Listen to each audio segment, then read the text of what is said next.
안녕하십니까? 하나원 문학관 TV를 진행하는 손흥섭 시인입니다. 시청자와 문인 여러분, 오늘도 함께해 주셔서 감사합니다. 여러분, 요 며칠 우중충한 기후로 말미암아 마음도 울적했지요? 오늘 그 기분을 전환해 주려는 듯 쾌청한 하늘을 선물해 주었습니다. 자연이 선물한 기분 좋은 기후에 걸맞게 웃음 가득한 하루 되시기 바랍니다. 오늘 주제는 예고한 대로 제112화 하나원 시인의 71번째 시 춘화입니다. 먼저 춘화라는 시낭송을 진행자의 목소리로 들어보시겠습니다.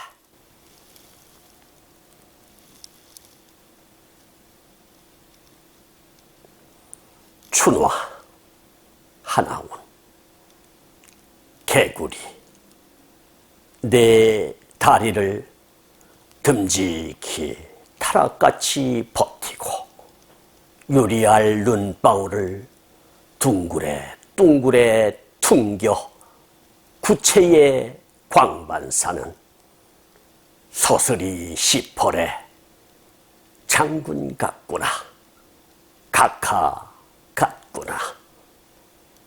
물에 살면 물짐생, 땅에 살면 땅짐생. 양서를 처세하는 이율배반에 체주를 점하는지 자득히 어려운 혼과 탈을 염색하려는가. 살다 살기 어려우면 땅속에 동면하는 개구리 장군, 개구리 각하, 세응 버틴다. 천하 대장군님, 지하 여장군님의 봄손님, 개구리 장군, 개구리 각하, 존재의 위험을 자속시키려는가. 아세아적 예지를 우두히 더듬는가.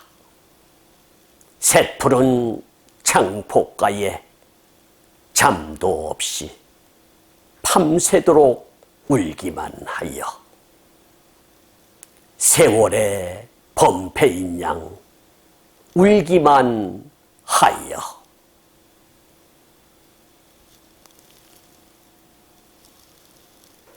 여러분, 춘화라는 시낭송 잘 들어보셨나요?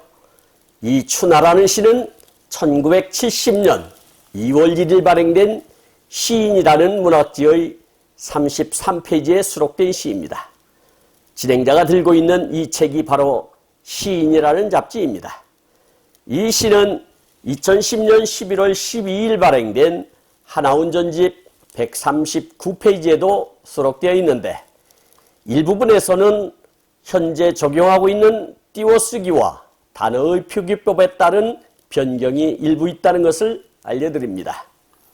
이 시는 총 12연으로 구성되어 있으며 형식상으로 분류하자면 자유시에 속한다 할 수 있겠습니다. 그리고 내용상으로 분류하자면 서정시라 할 수 있으며 목적상으로 분류하자면 순수시라 하겠습니다. 그리고 경향상으로 분류하자면 주정시에 속한다 하겠습니다. 여기서 자유시라고 하는 것은 정형시가 지니고 있는 운율적, 형식적 제약에서 벗어난 자유로운 형식의 시를 말하는 것이고, 서정시라고 하는 것은 개인의 주관적인 정서와 감정을 표현한 시라 할 수 있으며, 순수시라고 하는 것은 예술성을 추구한 시라 하겠습니다. 그리고 주정시라고 하는 것은 개인의 정감과 정서를 노래한 시다, 이렇게 이해하시면 좋을 것 같습니다. 하나원 시인이 이 시를 통해서 전하고자 하는 메시지가 무엇인지 간추려보자면, 개구리는 이른 봄에 피는 복수초 같은 꽃과 함께 봄을 알리는 전령사라 할 수 있습니다. 육지와 물속을 넘나들고 또 겨울에는 먹이 걱정 없이 동면을 맘껏 취하는 삶의 자유로움을 통해서 자신의 처지를 뒤돌아보는 시라 하겠습니다. 그러면 각 연과 행 속에서 화자의 속뜻을 더 엿보도록 하겠습니다. 이련을 보겠습니다. 개구리, 이렇게 아주 한 단어로서 시를 표현했는데요. 개구리라는 봄의 전령사를 등장시켜 춘화라는 시를 전개시켰습니다. 상징성을 부각시켜 기승전결의 길을 펼친 것이죠. 시 제목의 춘화라는 것은 말 그대로 봄의 개구리라는 뜻이죠. 개구리에 대하여 조금 알아보도록 하겠습니다. 개구리는 개구리목에 딸린 동물을 통틀어 일컫는 말로서 종류가 2000종이 넘는다고 합니다. 물이나 땅 위 어느 쪽에서도 살 수 있으며 허파와 피부로 호흡을 하지요. 피부는 털이나 비늘이 없이 매끈하며 언제나 젖어 있고 눈은 툭 튀어나와 있으며 눈꺼풀이 있습니다. 허파와 살갗으로 호흡하며 발가락 사이에는 물갈퀴가 있어 헤엄을 잘 치죠. 수컷의 볼이나 턱 밑에는 울음주머니가 있어 암컷이 알을 낳을 무렵 요란하게 노래를 부릅니다. 혀는 길어 곤충을 잡기에 안성맞춤입니다. 긴 혀로 벌레를 잡아먹고 사는데 파리, 모기, 지렁이, 메뚜기 등을 주로 먹는다고 하네요. 냄새와 맛을 느끼는 감각은 둔하며 시각만 발달해 있다고 합니다. 온도에 따라 체온이 변하며 추워지면 땅속에 들어가 겨울잠을 잡니다. 봄이 되면 물속에 알을 낳는데 알은 몇 차례의 분열을 거듭하여 올챙이가 됩니다.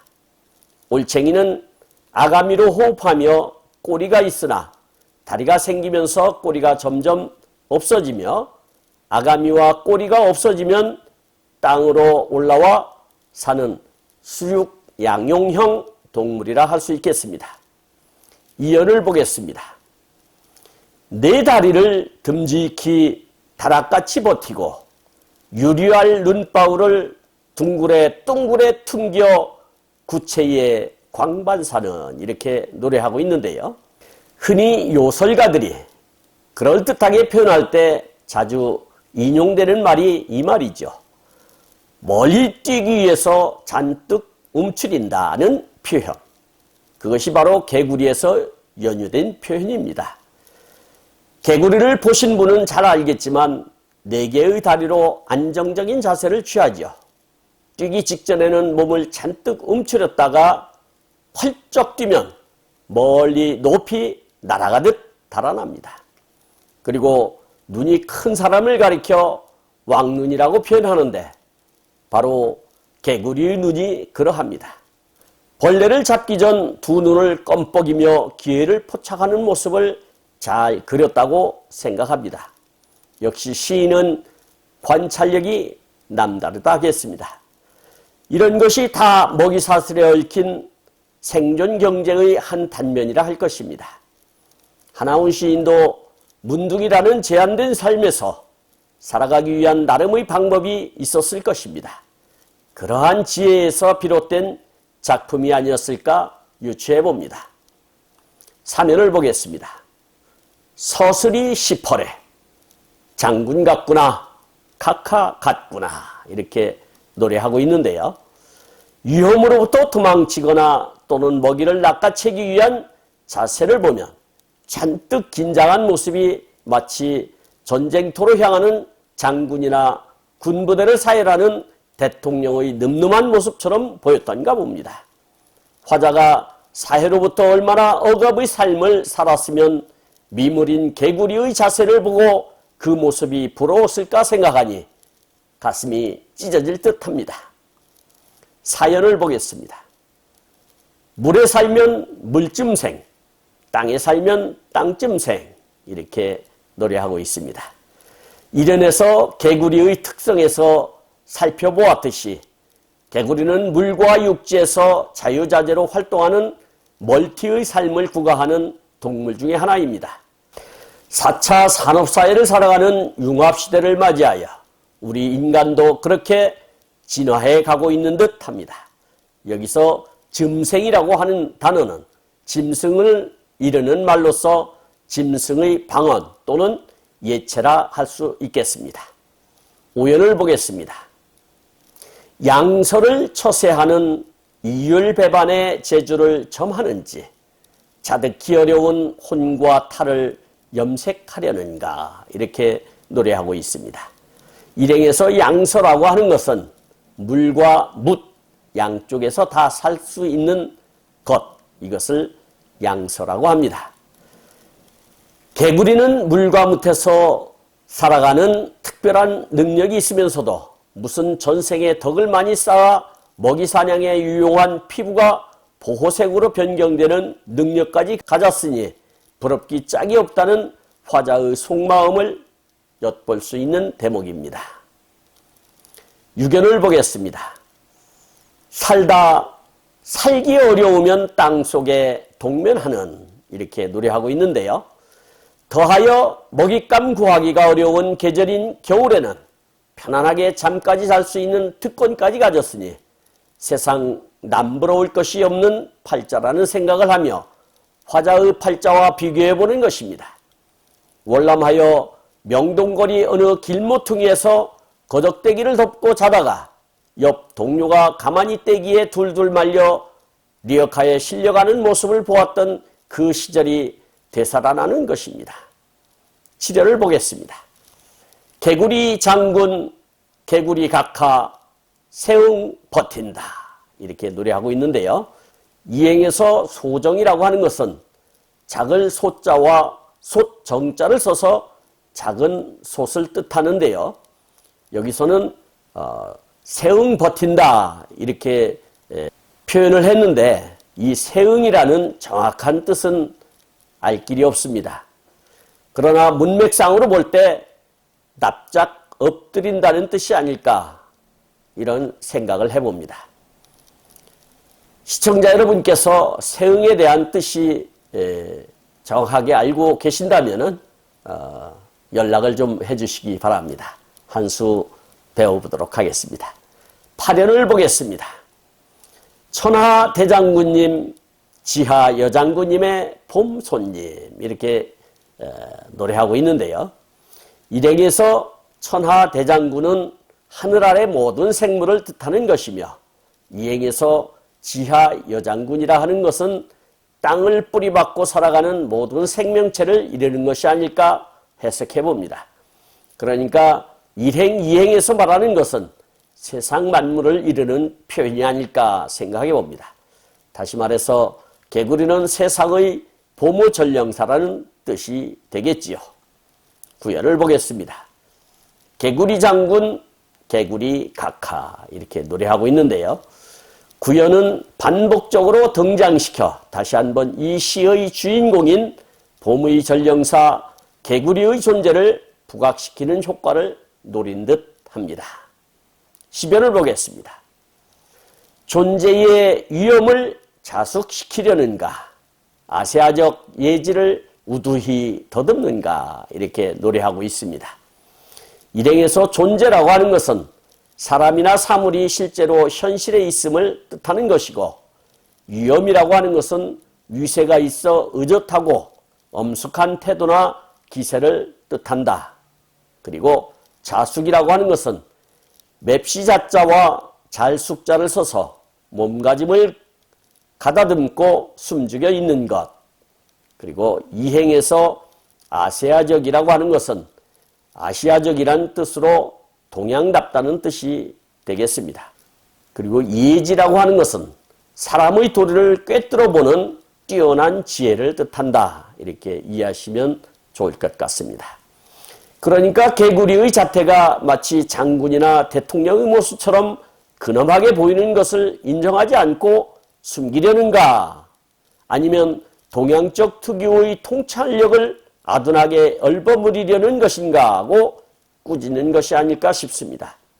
시변은 화자의 마음을 들여다보기가 참 어렵습니다. 12전을 보겠습니다. 새푸른 창포가에 잠도 없이 밤새도록 울기만 하여 이렇게 노래하고 있는데요.